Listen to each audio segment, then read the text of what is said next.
Can you see me?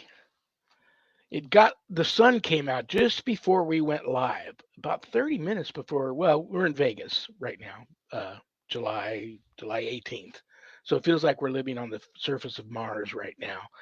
But we're also in monsoon season. So one second it's bright and sunny, the next second you have the most blackest, most ominous looking cloud right over you, and sometimes it, you know, lets you have it, sometimes not. And it didn't rain here. It spit a little bit, but right before the show started, I had the darkest cloud move right over just like my office, and it was like almost nighttime in here. So I almost got up and turned on the lights, and then all of a sudden, right before we go live, the Lord shines his light down on us. So everything looks cool. Um, Thank you for joining me. Welcome. This is Reverend Sean Whittington's Paranormal Ministry. I'm your host, Reverend Sean the Rev. Welcome to my haunted house. To all those above me that watch over me, to all of you, my fave parapeeps on this side of the veil, welcome. Um, it's been quiet so far. I live in a haunted house. You all know that. It's been quiet today, but it might perk up a little bit with my guest today, and I know that's why you all tuned in. So I will get to her right away because she's quite haunted herself. So let me check the prayer urn. There we go.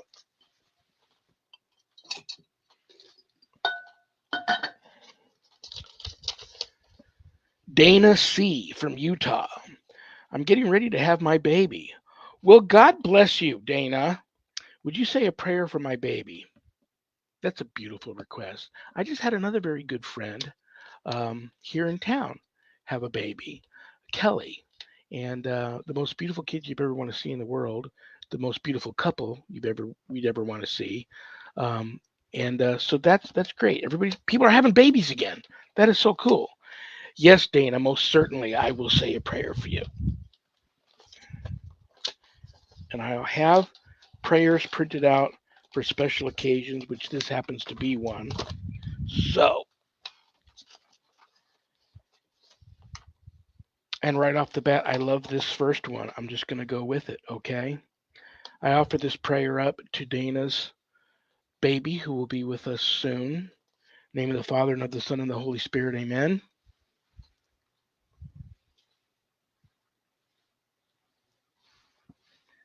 Dear God, may you watch my sleep as I carry this baby. May your hand be upon this little life as it develops in my womb. May you fill our hearts with joy and our bodies with peace. May we feel you so close to us as we sense your amazing creativity at work. We rest in you. Amen. That's a beautiful prayer. Keep me posted, Dana, on the birth and how everything's going when it happens. I'll be looking forward to hearing from you, and I will continue to keep you in my prayers. That's wonderful news. Okay, the Paranormal Ministry mailbag.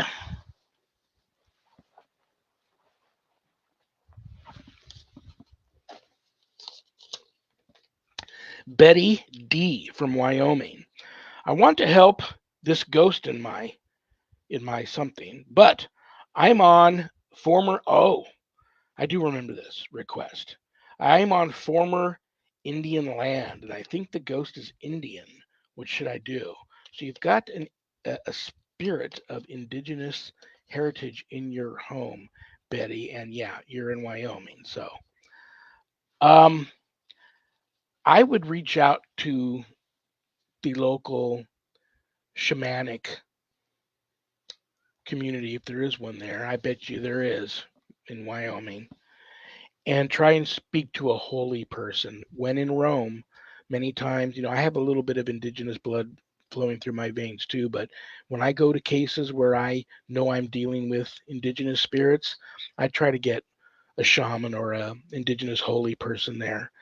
And if not, then I bring everything that's ever been gifted to me by indigenous holy people to use on these cases, like smudging fans and my little medicine pouch and things of that nature. And I will even recite some um, special blessing prayers that have been given to me from indigenous holy people. So be careful. Always show a lot of respect. Don't provoke these spirits, and I would reach out into the shamanic, indigenous community in your neck of the woods and see if somebody might be able to come out and get some help for it. And it's interesting this question would come up today, Betty, because my guest happens to have some indigenous blood running through her veins too. So I might even ask her about that. And her and I have worked some cases together here in Vegas, and just about everywhere you go here in Vegas, you're on indigenous land. So I've run into that issue several times also. So I will pray for you. Brothers and sisters, anything you want to know about my wife and I and our ministry work, go to our website, www.ghost-b-gone.biz. That's our website. Keep in mind when you go there to visit that my wife and I don't charge for our ministry work, helping people with their paranormal issues. So I know times are tough, but if you notice the donate button and you're able to do so, click on it and send in a small donation. I promise you it'll be appreciated from the bottom of our hearts, and trust me, we will put it to good use. In addition to being an ordained exorcist, I'm also a certified spiritual advisor. So if you're having issues of a spiritual nature, not attached to the paranormal, and you'd like to speak to the Rev about that, go over to the page called, I believe it's called Spiritual Advisor. And on that page, you can make an appointment with me to talk about these things. But don't leave the website without navigating over to the page called the WSE course/book. On that page, you'll find the Ghost Store. In the Ghost Store, you'll find cool things to buy, like this really cool throwback Ghost Be Gone coffee cup, hoodies, t-shirts, other things, if you go for that sort of stuff. But scroll down to the bottom of that page. You'll see my new haunted autobiography, God, Ghosts, and the Paranormal Ministry. And I quote, scariest book I ever published. That was Annette Munich, owner of Stellium Books, my publisher. But don't let that scare you off of purchasing a copy. If you haven't done your good deed for the day yet, part of the proceeds of every sale of every copy of my book goes to support stjude.org, St. Jude's Children's Research Hospital, Nevada, and the ASPCA. So you get to help some of the most neediest children on the planet and the animals too. How cool is that? You can get the book autographed by me enclosed in a house blessing kit off of the website. You can also purchase it a little less expensive on Amazon. Great time to buy the book because God, Ghosts, and the Paranormal Ministry 2, Chronicles of an American Exorcist, comes out this summer. There are some stories in the first book that I had to leave open-ended because the cases were ongoing, and I bring closure to them and wrap some of these cases up in the second book. So it's time to get all caught up before you dive into the second book. If you purchased the book, which should come out August, the second book, both books, I should say, don't read them at night. Don't read them alone. Pray before you read, pray after you read, and just be careful. Okay. Um, Scroll a little further down on that page, and you'll find the Worldwide Society of Exorcists, which I'm a founding member. I offer a 12-week online college-level course, Introduction to Spiritual Warfare, through the WSE. And this is the course for all you true warriors for Christ that feel a calling and a longing to want to have more knowledge when it comes to drawing your line in the sand, making a stand, circling the wagons, and putting up a good fight against, God forbid, true evil if it ever comes calling. This is the course for you.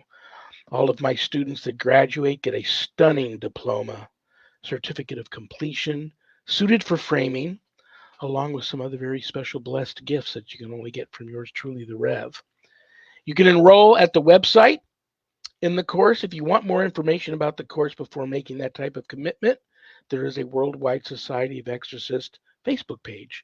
You can go there, read a little bit about the course, or just call me. Send me a text message, an email, call me. I'm approachable, and we can talk about the course, see if it's right for you. The course will not teach you how to be an exorcist. That's the only time I do get my preach on and get on my soapbox and say, that is a calling. You can't just take a course and become an exorcist or a demonologist. That's a calling. Okay? So please keep all of my former, current, and future students in your prayers. It's very appreciated. All right, brothers and sisters, the reason why you all tuned in. I've known her a long time. She's a friend. We've gone on many a ghost hunt together, many a paranormal investigation together. She's really cool. You all know her and love her anyhow. She's a local Vegas' own elite ghost hunter. Please welcome to the show the one and only, and I'm going to try not to butcher her last name here, the one and only Linda MASANIMPTEWA. Yeah. Did I get it? Yeah. Oh my Yeah. God! How many years have I known you? And every time we talk, I butcher your last name. I wrote down. You sent me a message saying it's pronounced like this, and I broke it down, and I had that note right here to be able to read, so I wouldn't butcher it. But Linda, you look so pretty tonight, and you sound Yeah. great, and I'm glad Okay, to have you thanks. here. It's been too long since you and I have chatted like this before. I only have one rule. I want you to have fun so that you'll want to come back and we can talk about anything you want to talk about. But you know what I just realized? I'm going to ask you about this right off the bat. Okay. Does this look familiar to you? Yeah. Besides the fact that it's a Bible, why does that look familiar to you? I think that's one of Binion's hotel, right? You're good. No. You're Oh. good. Okay. Isn't it interesting? I pulled today's prayer out of that book, and that's the book that a spirit, the Bible, I should say, Yeah. that a spirit gifted me when you and I were at the Apache Yeah. Hotel, Yeah. which is adjacent to Binion's there, Yeah. and that was an interesting. First of all, I love the show. And that was the Purdy's with Yeah. Elite Vegas Paranormal. I was so sad to see that the show that tour stopped. I was also Yeah. very sad they stopped doing the Las Vegas Paracon. But life goes on. If I know the Purdy's, they got something coming, and we haven't heard or seen the last of them. But you and I, it's interesting. You and I and Sharon that night were kind of off away from the group doing our thing on one of the floors there in the Apache Hotel, and when we walked by this one room, empty room, we clearly heard, first of all, we clearly smelled smoke. Not fire smoke, but like cigar or cigarette smoke. We also heard somebody clearing their throat. I thought it was somebody, one of the people on the tour in that room investigating, Yeah. but we realized the tour was way down at the other end of the hall. And when I went to enter that room, I clearly felt the presence of, like, just not malevolent, but the presence of somebody, disembodied spirit, meeting me at the door and standing there. And I just got the feeling I should introduce myself and ask for permission for you, I, and Sharon to enter, which it he or she gave us permission to come in. And then Yeah. when we when we entered, I clearly heard the rattling of the nightstand between the two beds. And then as I approached it, one of the drawers slightly came ajar a little bit, like somebody made an attempt to open it but didn't really have the strength. And when I opened up that drawer, there it was, this Bible. And I had the collar on that night. I took that as a direct sign that that Bible was meant for me. So did Brian. He said, that Bible's yours, take it. But when I Yeah. opened it up in the dark and put my finger down wherever it was, and I shined my flashlight, I think you took a picture of that. Yeah. That's The the picture. message that I read on there, and it was a very personal message that totally resonated with me. And I was like, this spirit is being guided by other spirits to get this message to me. So I've prayed for that spirit many times because I hate to think of some spirit spending eternity there in this hotel room at the Apache Hotel. But it is what it is. But you had some great experiences that night. What do you remember most about that tour? And I know you went on that tour more than just the time I was there. Yeah. I just kept going back because the first night I caught in a recording. It was like I think it was a little child laughing, or there was like in the background there was a small child, but there's no small children allowed on this tour or whatever the investigation. Then I caught a phone ringing like an old fashioned rotary phone, like in the background, but nobody was reacting to it, and I didn't hear it either until I went home and listened to it on my recorder, and then you can hear it clearly. It was kind of loud. It was ringing, in the background. And afterwards, that's what the David and Brian was saying, that people hear that the security guards can hear a phone ringing, but there's no phone active on that floor we were on.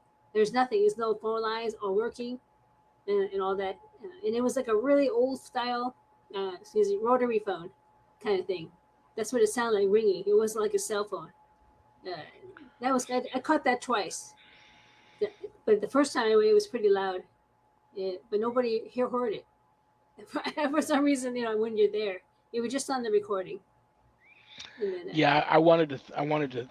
I don't know if I thanked you for showing up that night. They had me also on the Talking Paranormal yeah, show before the tour starts, where I talked and you showed up. That meant a lot to me for you to show up. So thank you very much. But we had so much well, that's fun that good. night. I'm really disappointed that I don't know what happened between the Binions and the Apache and EVPS, but I was disappointed to hear that the show they weren't going to do it any longer. Thinking of and speaking of pictures, you are a phenomenal photographer, and I know many times I've seen you every I don't know if it's the same camera that you bring every time. You've got so much great evidence on it. I always compliment you on your camera because it's awesome looking. I am not I'm lucky to occasionally have gotten some good evidence on some still photos and then one or two pieces of film footage, but you get excellent stuff all the time. I remember you and I going on a really cool. You also were a part of the Pioneer Ghost team Yeah, that gave many tours over many years at the Good Springs Pioneer yeah, Saloon.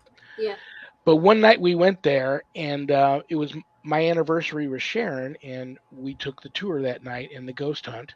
You were there again, and I remember you took two interesting photos that night. Um, One, we were in that old assessor's shed, and you yeah, said, "Sean, I think there's something behind me." I turned, I took a photo, I didn't see anything. And then when we developed that film later, right behind you, taller than you, I don't know if it was floating or if it was just a taller entity, were clearly two red eyes in the darkness right behind you. yeah. It was like Um, out in the doorway or something, yeah, looking I, in. I found that really incredible. And then we were there.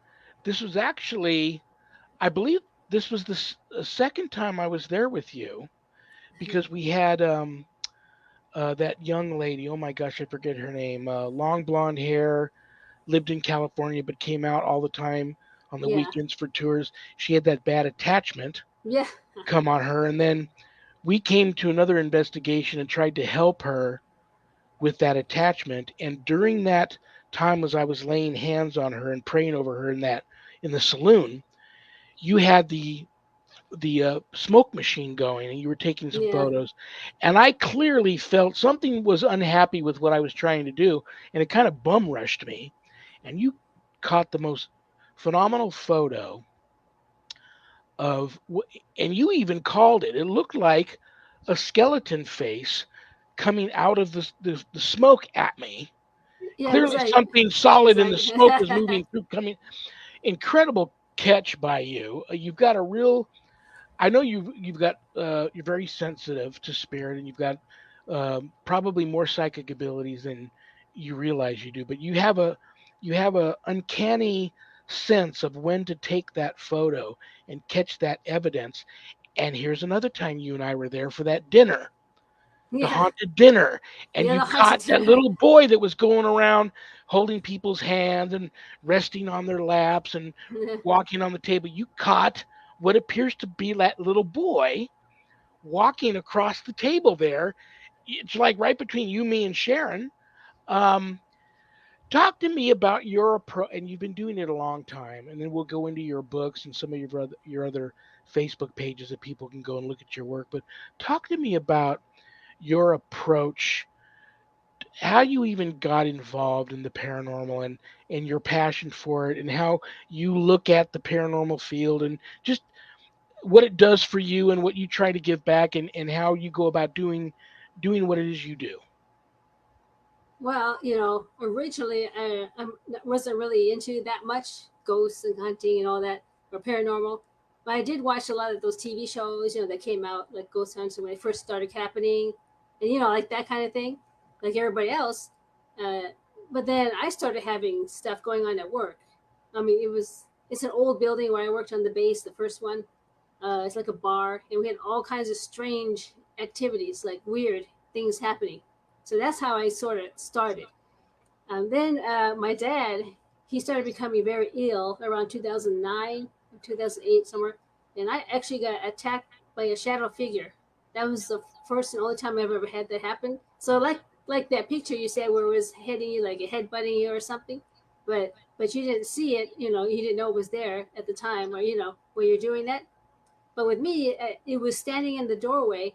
It looked like a bear at first. It was hunched over like a rounded back. It was like a little animal. So I kept staring at it like, what is that? And it was kind of moving like this. And all of a sudden it stood up and it turned into like a man with a head and the shoulders. And it's kind of tall and a big guy. And then it was doing this. It was just kind of moving to see if I could see it, I think. Or, it's visible or something. And then it just came at me. It went like this, and when it did this, I could feel it in my neck. It was trying to choke me. But when it did it, I could actually see the arm. It was gray, grayish white, like a ghost kind of, like a typical ghost. But I can see details of his hand. He had like a ring on his finger. I guess it's a wedding ring kind of thing, just a plain band ring. It looked like an older man's hands because it was kind of big. But I could see up his sleeve. He had a coat on. He had no like a must have been a short sleeve shirt or something because you only can see the jacket. But I could see his arm and everything. But I could only see where it was really close. So it was from here down I could see. The rest was all blurred out. It was still gray like a shadow. And then for some reason I don't know why he backed off me. I mean, because I was like, oh, Well, I'll tell you yeah, why. Because I was just about to ask you right away. I mean, I'm already knowing that this thing is it may or may not have been demonic, but yeah. whatever it was had malevolent malevolent nature to it. And you know that because you're the sweetest person on the planet. So for something to want to attack you, that's a dead giveaway, and that's why it had to back off you because it knew. And I Yeah. wouldn't even be surprised. Had your father passed by then? No, he was still alive, but he was really sick. How And about your mother? Was she still alive? yes, she was, but she was kind of getting not good health too. She was getting weak at the time. But my dad was the one that's really sick, and we didn't realize he was going to pass away soon because he never told us anything like that. I think he knew, but he wasn't. He didn't want to accept it.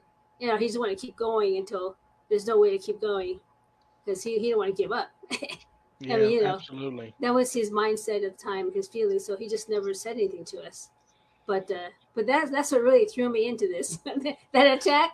I mean, I had to go online to find out what is it. Once I got internet, I didn't have any internet then, so because I live with my parents, and my dad did not like internet online, nothing. So he said no, I'm not gonna get that, whatever. So I never had it until after he passed away, and then my mom said, go ahead and get it, just go ahead and do it, together. So okay, so I went and got it, and that's the first thing that I searched was the shadow figure. What is it? What? And I trying to find who else had that experience, and nobody. The only thing I could come up with is like drawings of people making shadow, like a funny looking shadow man thing, or Casper the Ghost kind of image. So, so that was my search until I hit. Uh, you might know him, Chip Coffee. He's a famous second. So he had his website, and he had like a thing on the side where you can talk anonymously. You can make a anonymous name, wherever you can ask away anything you want. Don't be afraid or whatever, ashamed, but you'll stay anonymous and we don't judge. That kind of thing. So let me try it.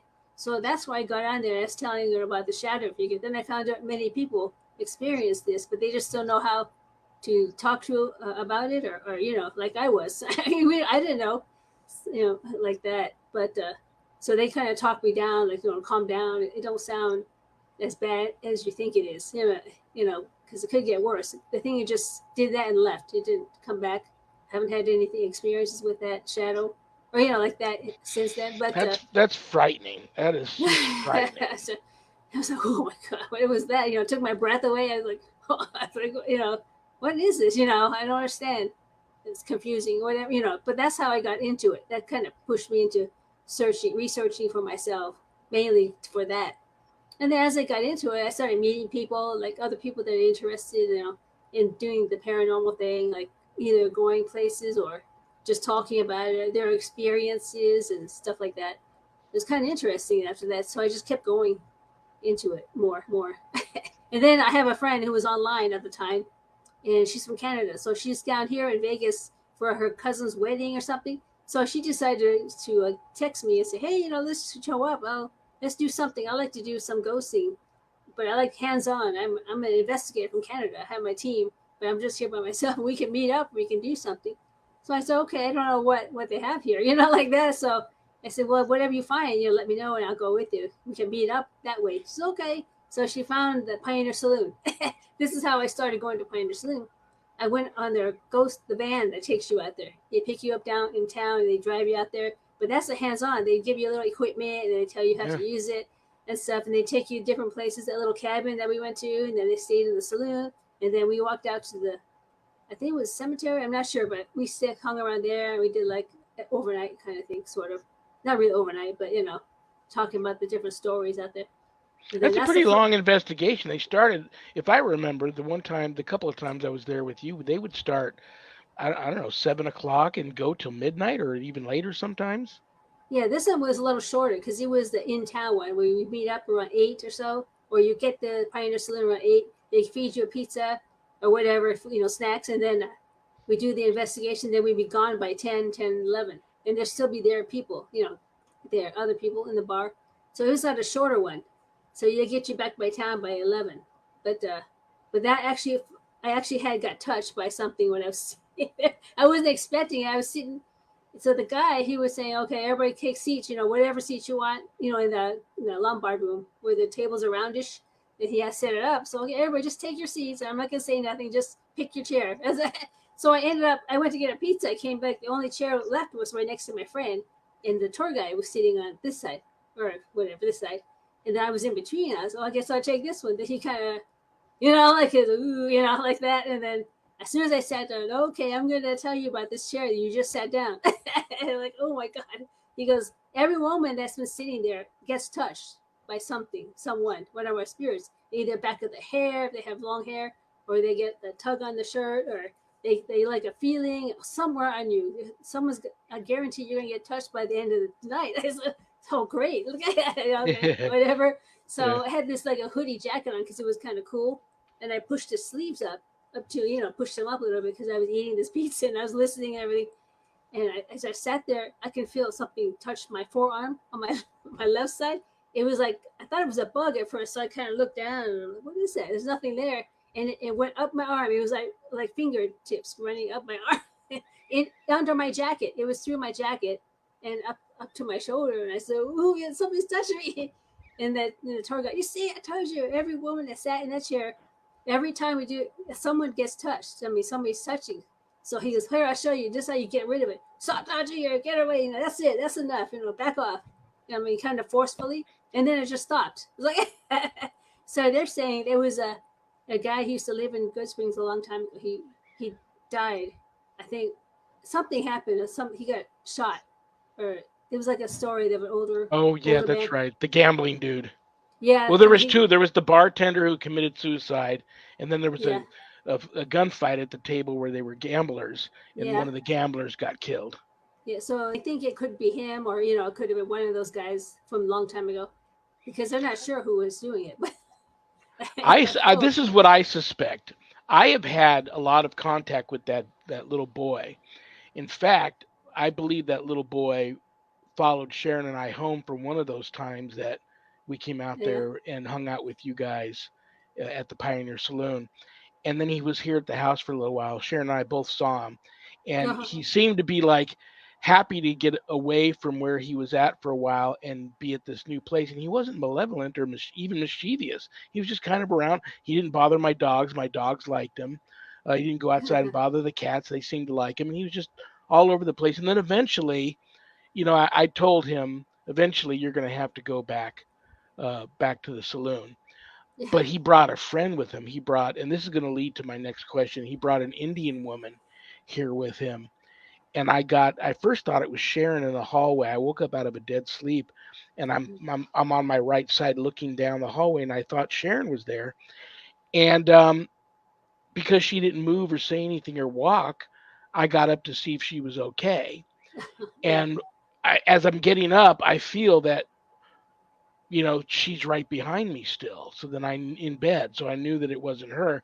Turned out to be this Indian woman. And do you remember that one night that I did a blessing on the assessor's cabin?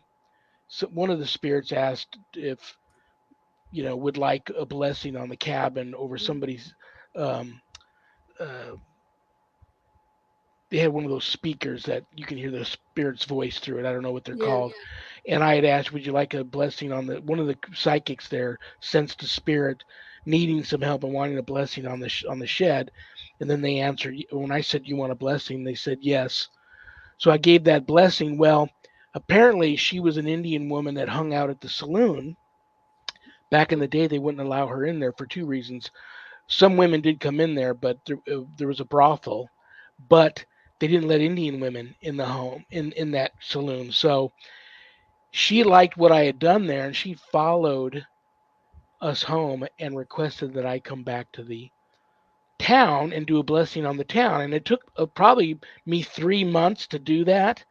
And we saw her many times here in the home, Sharon and I both. And finally, we finally got out there. But that little boy, I think, came with her, and then he went back with her. They were kind of like a team. And then I went Oh. back and I started at the cemetery. I blessed the whole town. Uh-huh. They never showed back up here at the house, so I think they were happy. But every time I met you out there, I I would feel the little boy come up and grab my hand like little kids do when they come up and they know Yeah. you and they grab your hand and you walk around with them. I think you were being touched by the little kid. That seems very childlike for me to touch. You know how kids come up, they're touchy feely. They put their hands on your arms and stuff. And you caught that picture of the little boy during the dinner. I think the little boy liked you. That's my feeling. I could be totally wrong, but that's what I sense. But we've had some crazy times there. Yeah. Um, I want to talk about your parents for a little bit, and if it gets to be an emotional thing for you, and you'd rather move on off the topic, we can because I know I get emotional when I talk about my parents. I know they're both in heaven. Your parents. I find as interesting of uh, story is of my parents coming together. I find it even more interesting the way your parents came together. Your mother, if I remember correctly, was full-blooded Japanese, Yes. and your father was he's of indigenous heritage. What tribe? The Hopi from northern Arizona. He's full And blooded. he goes into the army, and he gets stationed in Japan, and meets and falls in love with your mother. They end up Yeah. getting married, but when they met, they couldn't even speak each other's language. Correct? No, she didn't speak English at all, and he didn't speak Japanese, but very, very little. He just basic things Yeah, so he I'm can sure. survive. Very That's it. little. He found a way. He Yeah, found a he took way. lessons. He said he took a little lessons. He brought back a little Japanese English dictionary so he could look up the words to what to say. That's incredible. I find that story so incredible. I know they watch over you. I know you've sensed that too. But let's talk about like I got this question from Betty in Wyoming at the beginning of the show. She's living in the Indian land up there, and she feels she's got. She probably has more than one Indian spirit in her home.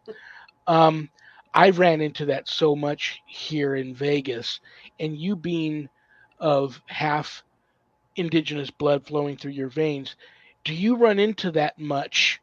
And if so, how do you handle it different than maybe your run of the mill disembodied spirit or um, do you have any advice for Betty? Oh, about Indian spirits and Yeah. or something like that. So another thing, going back to Pioneer Saloon, when I was first there, she heard Indians singing, like they're Indian singers or chanting, like at a powwow kind of thing.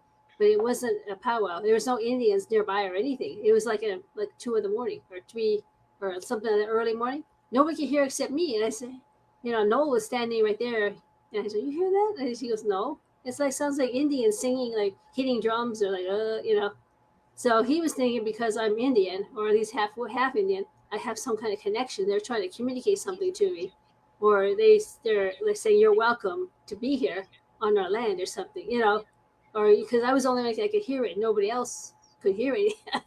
So I thought, okay, so I do like that kind of thing for when I go on places where there's possible American heritage or whatever lands. I kind of feel like I'm not uh, discouraged to leave or would discouraged to be on the land for some strange reason. I don't know if it's because I'm half Indian or like they recognize me as one of them or something. It's kind of weird because I don't feel like I would go into like the what is it, a haunted house, like the Amityville Horror or whatever the movie or whatever, it would be like bad stuff. Then I would feel really threatened. I feel like get out kind of thing, and it doesn't want me there. But it's strange. I can go to other places like where there is Indian, known Indian tribal lands or something, and it feels different. I feel like I'm okay to be there. So I mean that part, I guess I'm different from my friends or something. So What do but you think? I've heard. What do you Oh, think Betty? What do you think Betty should do? I know what you would do if you were there. Maybe talk about what you might do if you were living in Betty's home, or what do you think Betty should do? I would assume Betty's probably. I don't know. I hate to assume, but I would assume she's just a white woman yeah, living there. Maybe I haven't seen a picture of her. Maybe a black woman. Maybe Hispanic. yeah, I don't know. I I I sense she's not of indigenous heritage, yeah, or she probably would have already reached out to the local indigenous peoples there for help. yeah. So, what do you think she should do? Uh, well, it would depend on what this ghost or what a spirit is doing to her. If it's trying to actually chase her out or doing stuff that'll scare her, then they obviously something's not right. I mean, they don't feel comfortable if it is in the spirit for her to be there. Like they're not allowing her to be on their land, or she's the intruder, sort of, because they were there before. Uh, um, Other than that, I always feel like you should give them a gift or some kind of peace offering, or just trying to just talk to the Indian spirit, saying I'm not here to ruin anything, or I'm not here to intrude. I live here now, and you need to kind of keep your distance a little bit. It's sort of like with all spirits, basically. Other than that, you can do like a salting, put like outside in the borders of your home, or whatever the border is. You can put like salt or do like a like kind of thing. I just had to do that recently with this crystal ball that I thought I had some issues with. So I went outside and did the salting in my house, which I haven't done in so many years. But I Yeah. felt compelled to do it. It just felt better to do that kind of thing. Just go out on the borders of your home, even just the whole yard if you can, or even just the house. Put a barrier against anything. You just say, I get rid of the negative. You're not allowed to come in. Only the positive energy, kind of thing. Uh, but I don't know. I mean, I'm not really a shaman. My grandfather was. He probably can tell what to do. In case that happens. But he's passed away. Like, Yeah. Do you do you naturally have a feel to want to work those types of cases, or go visit, like they had that beautiful powwow out here out at Snow oh wow, Mountain. yeah, Uh, oh, I love that. Sharon and I haven't gone in a long time, yeah. but we used to love going to that. And have you been to that? I believe it's a Hopi Indian Museum out in Overton. Have you been to Oh, that? I think part of it, but I think it's more Paiute Oh, is and it Ute Paiute? It because could. that's towards Utah. So it's probably Ute, and because I've been there before. I know what you're talking about, the museum. I've been there. It's Yes. haunted. I was invited to go there. That's why they told me to go in because I Yeah. met this lady in Mesquite. She was or Overton or whatever. She was doing a book sale, and she found out I'm into that kind of thing, and I'm Indian. So pretty soon, you know how small towns are. Everybody knows each other. She got on the phone with somebody at the thing. She's here. She's gonna ready to leave. You want to? Oh, okay, send her over. Okay. So I talked to the director. She had walked me through. And, well, we have like all kinds of the books on there. Fly off, and I think it's the Indian or something because they like the books with the nature in it, like flowers or birds or something. They fly off the shelf. I mean, literally just come off. And they say we're having issues with the lights, and sometimes they're off and on, and people have a bad feeling over here and stuff. But I'm not going to tell you what happened to the actual original directors, but I'll let you go and you can walk through and let me know what you feel. And felt like somebody's joking. So when I get this feeling, it's something bad happened. I get like an overwhelming, funny, odd, bad feeling. So I found out later that there was the husband and wife they killed, I guess Oh, murder. He killed his wife there or something. It's something like that. It was a dispute and she died right there on the property. And that's what the overwhelming feeling was for me.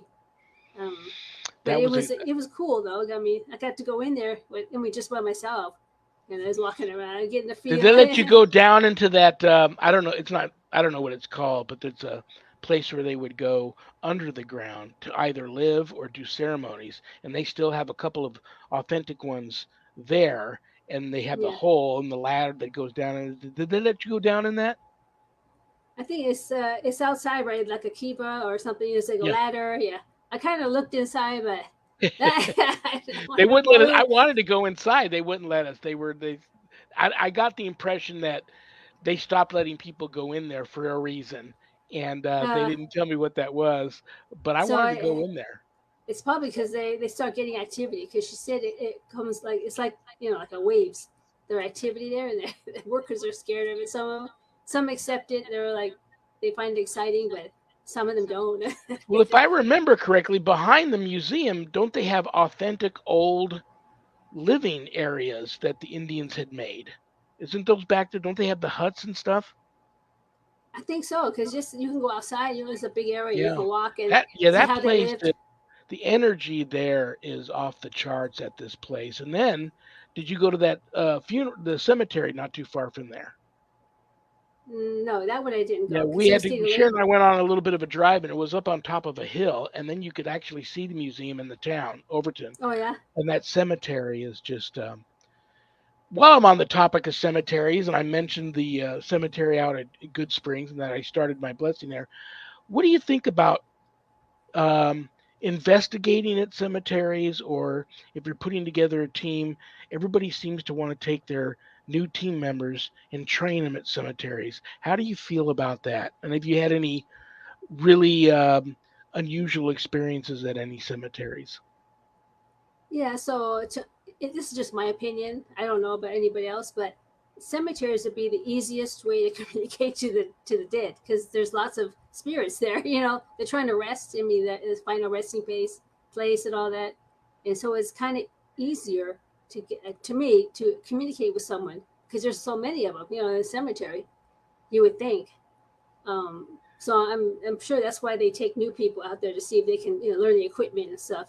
It's just when I do it to test my equipment, I went out to the veteran cemetery where my mom and dad are buried, and that's why I went there because I know they're there. I sat right in front of them, and all I get is get out, be quiet, like because the thing is loud, the spirit box, and I'm using record, I'm asking questions, Some say hello, like that kind of thing, friendly, like oh, who is that or something, I can hear people talking clearly with my ears, but it's just other ones that say get out, go away, or kind of because they don't want to be bothered by that kind of thing.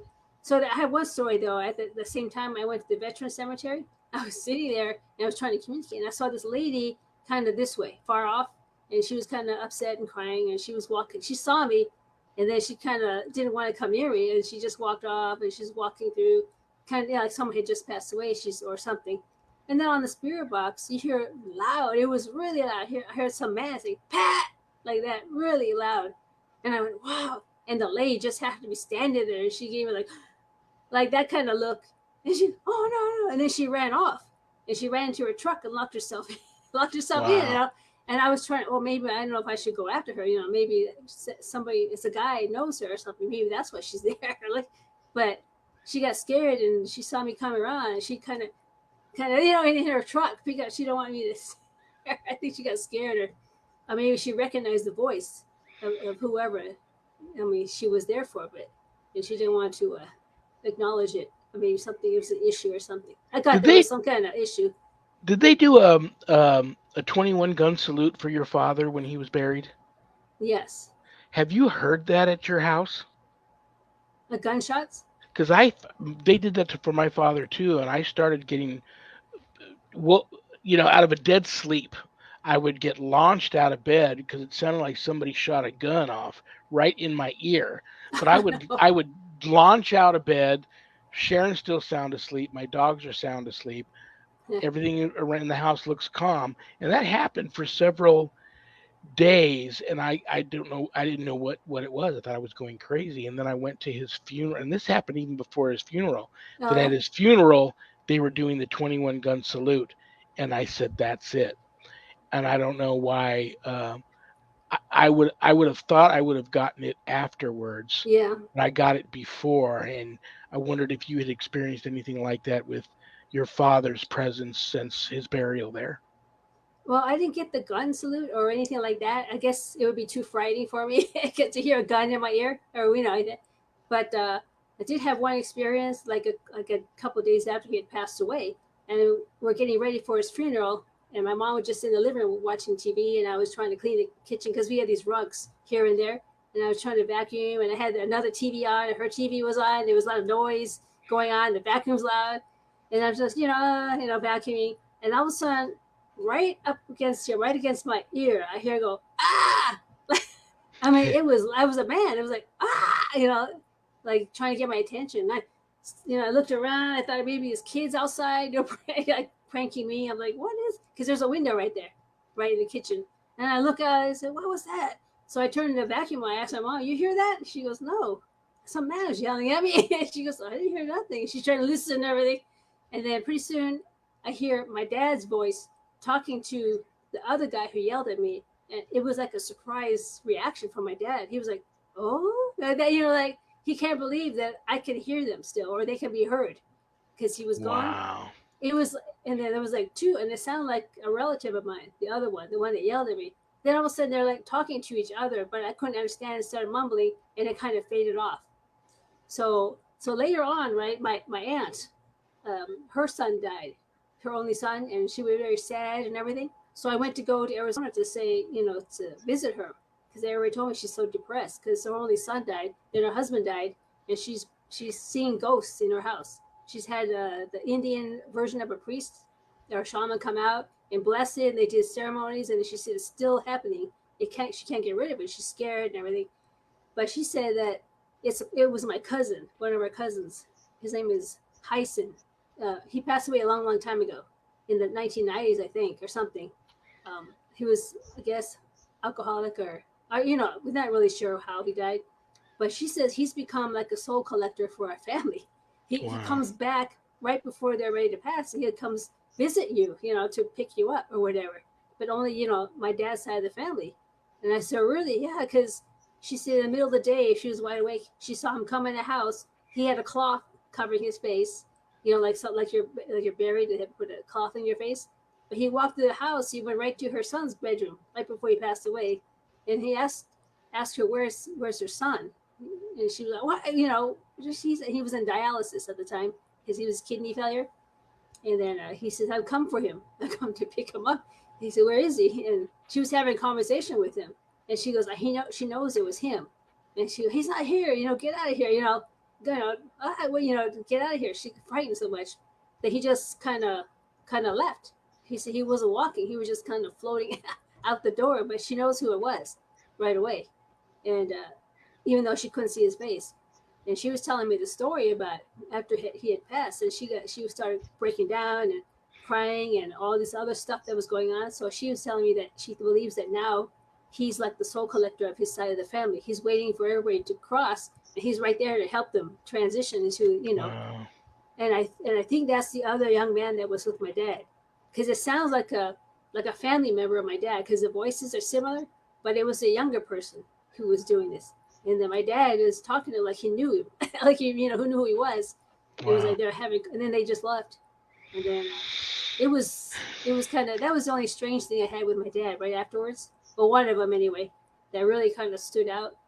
Uh, and I think it was sort of meant for me, kind of thing, because nobody else, my dad, my mom couldn't hear it, and I talked to people, and it was all I kind of like isolated in the house, even though my mom was there, but I was kind of separate, and it sort of happened around me. And I think he was just showing him that you still have a voice, even though you're physically not there. And he was surprised, like, oh, wow, what is this?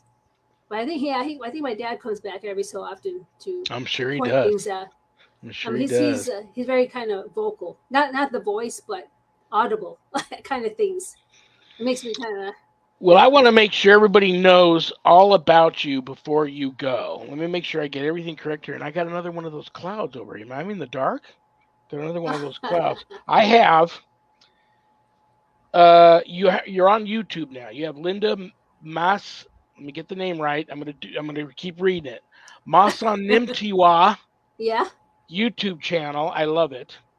You and your So brother on got some stuff there. But I also have LND Paranormal Seekers yeah, that's my brother and myself. webs.com. Yeah, But I also have a Facebook page, L&D Paranormal yeah, Seekers. And I also have Linda Psychic Journey, all one word.com. yeah. That's my All of these website. pages, you're easy to find at all of these places. But you've got books out, a couple of books at least, that yeah. did very well. Before I have to kick you out of here, you're so much more than just a talented photographer. Tell everybody real quick who's just about to get into this what your camera is, why it has served you so well, and if you have one other piece of paranormal equipment that you love that you can advise that people get. Yeah, so the camera I always use is a Nikon 3200, I think. I have it right here. I brought it just in case. So this is the one I use. This this is one of the first ones that I actually bought with my own money. I mean, it's a kind of expensive camera for me, Oh but this yeah. is what I. So it's kind of weird because now I got it trained to actually take pictures in the dark because a lot of these ghost events are in total darkness. So before, when you click at the automatic with no flash, it wouldn't take it because it's too dark. But now it's going to Pioneer Saloon and all these places. For some reason now it works, so I can just click away and I can get pictures like the one I got on yours with the face, with the entity or whatever. And then other places, that's how I catch them without flash. So it's better to, for me anyway, with no flash. Otherwise, it kind of scares them. I think the spirits. Um, but this is one of my favorite ones I take, and of course, my voice recorder is another one because I can hear. What kind do Uh, you use? oh, I don't have it, but I have a Sony. I think a It's, Panasonic it's Sony. digital. Yes, a digital recorder. Okay. You like those? Yeah, it's okay. Okay. It's pretty good. I mean, it captures really stuff that I can't hear for some strange reason. I heard you mention Ghost Box earlier. What kind of that? What kind of Ghost Box do you use? I've got an SB7, I think. SB7. It's an older model, the older Do ones. you like those? Yeah, it's okay. I mean, I have to really practice on length of where you put your voice recorder to the actual speaker to catch really good. You can hear something. Otherwise, it's kind of loud and snowy. Sometimes I get like that at the cemetery. I mean, very loud responses where you can clearly hear what they're saying. Like scared that woman. And she was far away from me. She could hear it too. Like so. Well, you and your brother have been everywhere. I've seen pictures of you guys in London. I know Yeah. that you have traveled all over the place. I know you've got when you're able to break away from work, you've got an all-nighter planned at the Tonopah Hotel. Before I got to kick you out of here, Linda, do you have what's at the top of your para bucket list as far as locations go that you haven't been to yet that you're going to make sure you get to one of these days? um, I don't really have any specific place. I heard Queen Mary, which is kind of closer to me. I can drive there. I heard there might be an event there. I'm not sure. I might go to that one, Queen Mary. Then there another thing was like we're supposed to go to Catalina Island, but it got canceled because of the pandemic. That happened, and then we got canceled. And that one is more like a UFO kind of thing, which I'm sort of new at. Um, I sort of kind of transitioned to that little bit. The That's UFOs, okay. the aliens. It's a new thing for me. That's okay. Uh, You have a passion for it. I can tell, and it's it's a not much of a transition. yeah. UFOs, and next thing I know, you and I will. I'll catch you out in the forest looking for Bigfoot one of these days. And Yes. Yeah, it kind of scares me though. Bigfoot, because it's actual could well, be a living listen, animal. sister, you know I love you and respect you, and it's been too long since we did this. I think I'm already booking for October. I might get you back around Halloween if you're free. I know you've Oh been yeah. 30 years cooking at the out at the Air Force Base. God bless you for that. But thank you so much for spending an hour out of your busy Monday to hang out with me and my paranormal ministry family. I've been getting messages all week, people excited that you were going to be on tonight. So thank you. Don't be a stranger. Whenever I think of you, it always puts a smile on my face. So go with God, and I will talk to you soon. Okay? Yep. Well, thank you for having me on your show. You'll be back. I'll reach out to you to come back in October around Halloween. Oh, okay. Alrighty. Okay. I'll see you later. Bye Bye bye. bye. Have I'm going to take one more shot at it before I'm in total darkness here. Linda MASANIMPTEWA. Guys, she's easy to find. Linda-psychicjourney.com, L&D Paranormal Seekers webs.com, L&D Paranormal Seekers Facebook page, and there's a Linda Masanimtiwa YouTube channel. Her and her brother Dennis, L&D Paranormal Seekers, they do a lot of stuff. Very cool people. You won't find two nicer people, and I love them both, and I always pray for them and wish them the best. So before I'm in total darkness here, who do I got coming up next week? Actually, this Friday, I am excited about this one. And you guys all know him and love him. He's a filmmaker, he's a director, he's a producer, he's an elite paranormal investigator. He's one of the members of Mass Hauntings. And we're going to talk about a big event Mass Hauntings got coming up out there on the East Coast. They're Massachusetts. Uh, my psychic that comes on the last Monday of every month for Happy Medium Monday, Linda, um, um, she's going to be on that team. She is on that team. Susan Ahern's on that team. They've got so many things coming up. It's just the list goes on and on here. I don't have time to read it all out to you, but this Friday, now Friday, my Friday show is different. My Friday show is at 2 p.m. Pacific. So that will be Daniel Groom from Mass Hauntings. Um, will be here this Friday. So be here for that one. And you guys should enjoy that show. What else do I want to tell you guys? Other than I don't have a show without each and every one of you. So thank you all so very much for tuning in and spending an hour out of your busy Monday evening to spend with the Rev. And you'll all stay in my prayers. Remember, stop the violence, stop the violence, stop the violence. Learn how to turn the other cheek, pray for your enemies.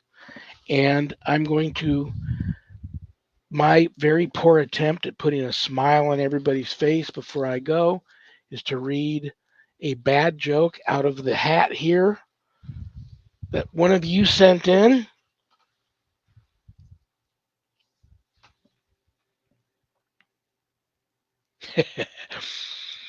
Why don't oysters donate to charity? Because they're shellfish. Good night, Danny. Good night, dog. Good night, Jack. Good night, Harold. Rest in peace. Good night, Ernie. Good night, Bill. Good night, Dan. I love you all. God bless you all. Peace.